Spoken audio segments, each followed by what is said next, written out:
Hey y'all, welcome to Camira's Kitchen. Today I'm showing you how to make a slap your mama, grandmama, auntie, cousin good banana pudding pound cake, honey. This is all the flavors of the South rolled into one beautiful cake, and you will absolutely love it because it is so easy to make. Let's get into these ingredients. Now, I have 2 bananas. One of them is brown, and that's really what I wanted, but the other one's a little more yellow. It's all right. I have 3 sticks of softened butter as well as 8 ounces of room temperature cream cheese. I will be using these Lorna Donut shortbread cookies instead of vanilla wafers and the Chessman cookies, but you can use whatever you want. I have banana extract, banana cream pudding, as well as vanilla extract and 6 whole eggs. Yes, 6, baby. Okay. I'm also using 3 cups of all-purpose flour, 1½ teaspoons of baking powder, ½ of a teaspoon of salt, and 3 cups of sugar. I'm going to start out, of course, by creaming my 3 sticks of butter with my 8 ounces of cream cheese and my sugar. I'm going to cream this until it is light and fluffy. This should take about 5 to 7 minutes of constant beating. Of course, scrape down the sides whenever necessary to make sure that everything is nice and fluffy. This is essential to making sure that your pound cake rises correctly and is nice. It has a really nice texture. Now, if you're already enjoying this tutorial, please go ahead and give me a thumbs up and subscribe for weekly recipes, and let me know any suggestions you have down in the comments. Now, once that is whipped together, I'm going to be adding my eggs, 1, okay, or 2. Sometimes it just slip in there, okay, at a time. I'm going to beat for just about 20 seconds between every egg, and then once I have them all in there, I'm going to beat for about 1 minute. Remember, you need this to make sure your cake rises correctly, because you know, old school pound cakes didn't even have the leavening agents back in the day. They just used the whipping. But y'all, I ain't about to make no cake without no baking powder, okay? I need some insurance, okay, to make sure that thing gonna turn out right. Too expensive not to be rising.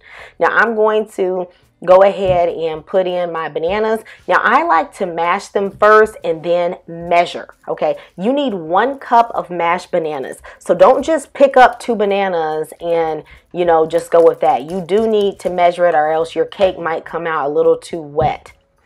If you have some excess, you shouldn't use it, okay?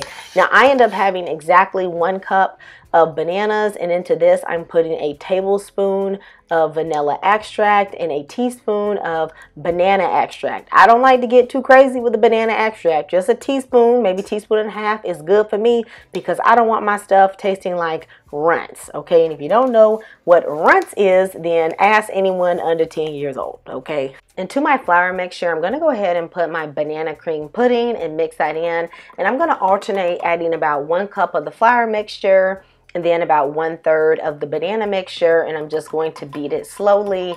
I'm going to allow this to mix on a low speed for just about 10 seconds at a time. At this stage, you don't want to overmix, or else your pound cake will come out dry and tough. Now, I have been told that when you're alternating this flour and wet ingredients, you are supposed to end by putting a dry ingredient last, like the flour. However, I don't really know if this makes a difference, because I have done it all the types of ways, ending with the milk or ending with the flour, and I honestly have not had any discernible difference between the texture or taste of my pound cakes. So if you do that, then please let me know the purpose, because I really don't know, okay? Now, this is a extremely thick batter. From the pudding and the cream cheese together, this is thick, thick, thick, thick. Okay, honey, thick with 2 C's, baby. So you are going to have to get your spatula in between that whisk and knock out that flour. You're also going to need to take your spatula and just really go in there and mix this up to make sure everything is incorporated correctly. This is so thick that I assure you that there's some part at the bottom that didn't mix properly, so you must do this. Now, I have already prepped my bundt pan with flour and a thick layer of shortening, and we're going to start putting this thing together, baby. Now, I have my shortbread cookies, and I'm going to use about 12 of them and crush them up and put them all over the bottom.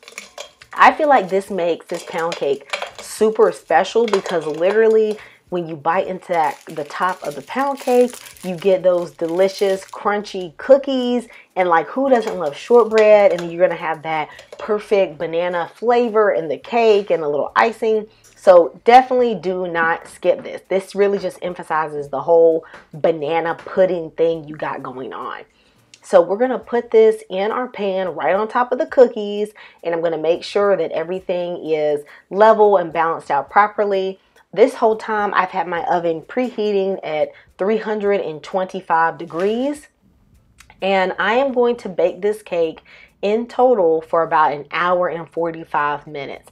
Now I know that seems like that's long for a pound cake, but this cake is very, very moist, okay? And at an hour and 30 minutes, I went and checked on the cake just to make sure, just to see if it was done. And as you will see, it is still moist. Most pound cakes will be done, but this one is not. However, I don't want the top to brown, so I'm gonna put some foil over the top so that it doesn't become too dark.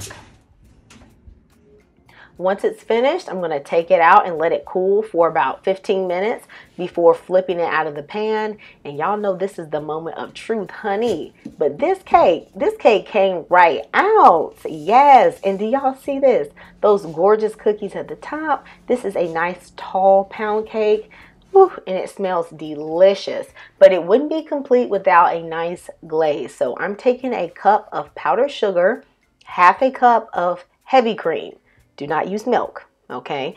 And I'm putting in half of a teaspoon of this baking vanilla and about 1/4 of a teaspoon of the banana extract. Again, I don't want my stuff tasting like runt candy, okay? So just 1/4 of a teaspoon of the banana is good for me, dear. And then I'm going to whisk this, and then you're going to see that this is going to be a nice thick glaze, but it will harden and have a nice texture on the cake.